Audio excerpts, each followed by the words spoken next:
All right. Welcome to South Hills High School AP Language and Composition. We typically call it AP Lang. I am Mrs. Robinson, and I've been teaching this class for quite a while. I love this class. When I lived in Utah, I taught an equivalent freshman college course. Well, it was a college course at Utah State University, and it was English 1010, and I prefer this class over that class. So it's such a great class. It's just the content is so much richer, and I think anyone who loves to think will love this class. So I know there's a lot of writing on these slides, but you can just feel free to go back and kind of pause through them. But this is an 11th grade course. It's an introductory college level composition course, so we treat it as such.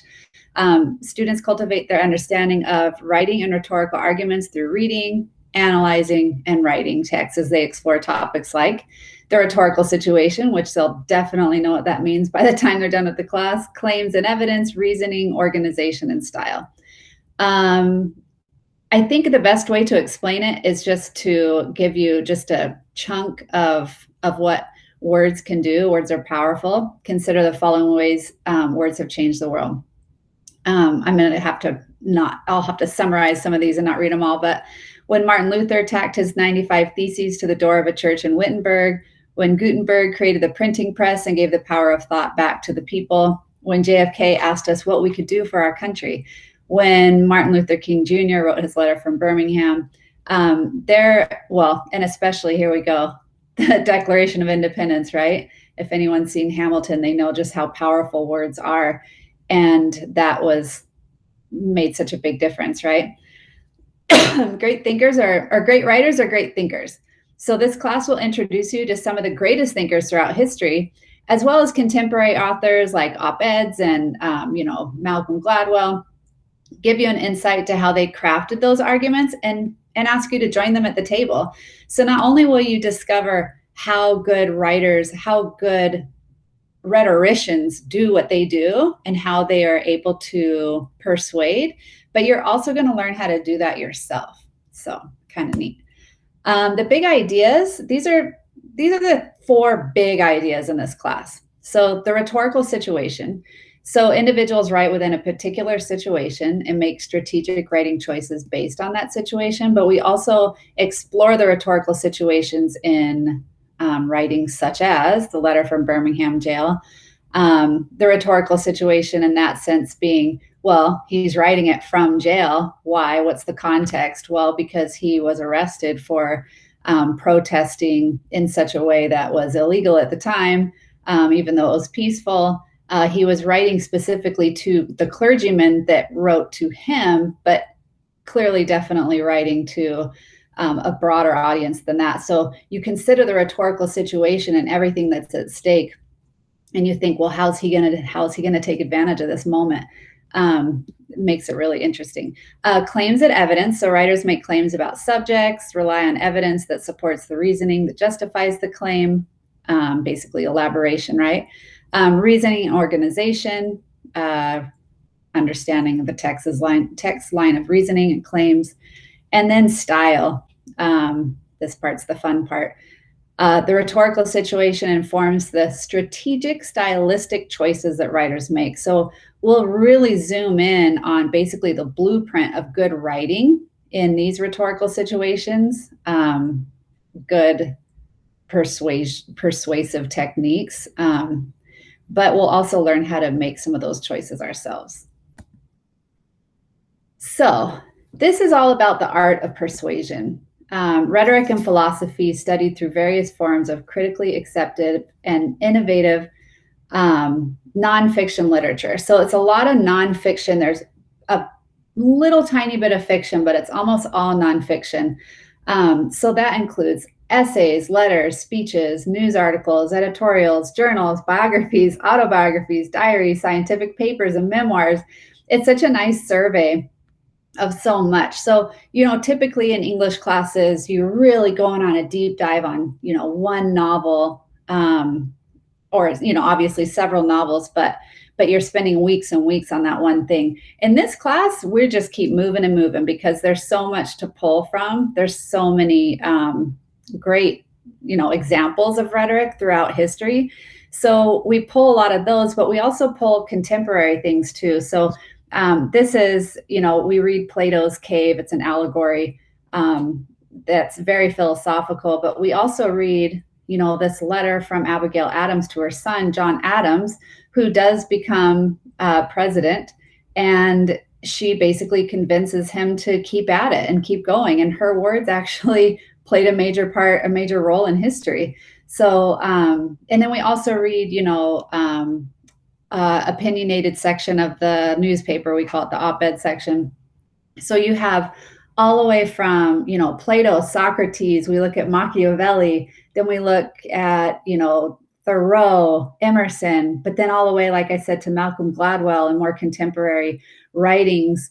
But also just, we look at current events, things that are happening right now, people who are in these rhetorical situations where, they have a specific audience, a specific context, and a specific purpose, and how are they going to persuade? So really neat. The rhetorical situation, so we cover that. Synthesis, which is basically argument using sources. We learn all about fallacies in arguments. Satire is actually very persuasive and probably one of my favorite units. Rhetorical analysis, that's where we look at basically the blueprint of what others have done. And then argument. So this is the same as synthesis, but without sources. You just use your brain and your own personal knowledge. So you'll write formally and informally through essays, journals, collaborative writing, in-class responses, produce expository and argumentative compositions that introduce complex ideas developed through cogent and sustained reasoning. So this is definitely a thinking class. The only way that I can help my students improve as writers is to give them something in the tank. So they have to be thinkers. So we spend a lot of time thinking and exploring, lots of classroom discussion, collaboration. That thinking part, that thinking piece has to be there. So of course, I don't tell you what to think, but I definitely do my best to teach you how to think, which is what's really neat about this class. So the expectations are that students are expected to read complex college level texts and independently with understanding. That's really important. If you're a student who's typically just kind of Googled your way through readings, maybe kind of just figured out what it meant by searching it, it's going to be tougher for you because you're expected to read independently in a setting where you can't Google something. You're going to have to really push through and get through your misunderstandings. Of course, I'll help you with that, but you have to be willing to make mistakes, and you have to be willing to be a little bit more vulnerable. The answers aren't going to be there for you. You have to be able to basically read independently. You're going to write powerful, informative, and carefully crafted arguments and exposition, as well as personal journals, short responses. You should enter with above average writing skills. I don't expect you to enter my class perfect, obviously. It's my job to help you elevate your writing skills. But if your writing skills are average, below average, it's just going to take a lot longer to catch up. So there's a lot of writing, so you definitely want to feel pretty comfortable with a well-written essay, well-written 5-paragraph basic essay. I can help you reach the complexity, but you want to have at least that as your foundation. The nature of this class requires intellectual and personal maturity because some of the themes, language, concepts are mature in nature, just like you'd see in a collegiate course. Class time is used for discussion, exploration, learning, collaboration, and review. So you have to be willing to participate in Socratic style discussion and inquiry. You are at the center of your learning in this class. And so that means that you do need to have some time management to manage the weekly assignment expectations. Homework, reading and writing are typically completed as homework because when we're in class, that's when we can really dissect and analyze and discuss and play around and explore. So the reading and writing are typically done at home, except for in class like timed writings. Um, and there will be a summer reading.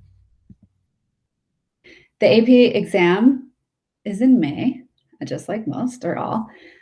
So the way it's broken down is you have your multiple choice questions, reading and writing questions.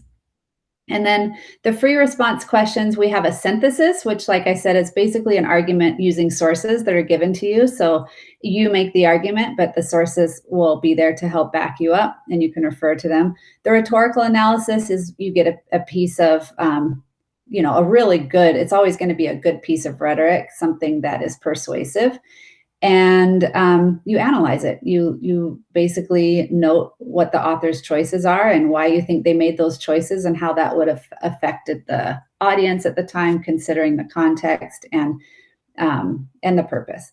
And then an argument is typically it's a quote or something like that, and you have to respond whether you agree or disagree. And your whole essay is crafted around your own points with your own knowledge. So yeah, it's a great class. It's my favorite class to teach because there's just so much thinking and discussion, and students really grow when they come out of this class. Anyway, thank you for your interest in AP Lang. And again, I'm Mrs. Robinson, so please feel free to reach out to me. This is my email address if you have any questions or if I can be of help in any way. Thank you.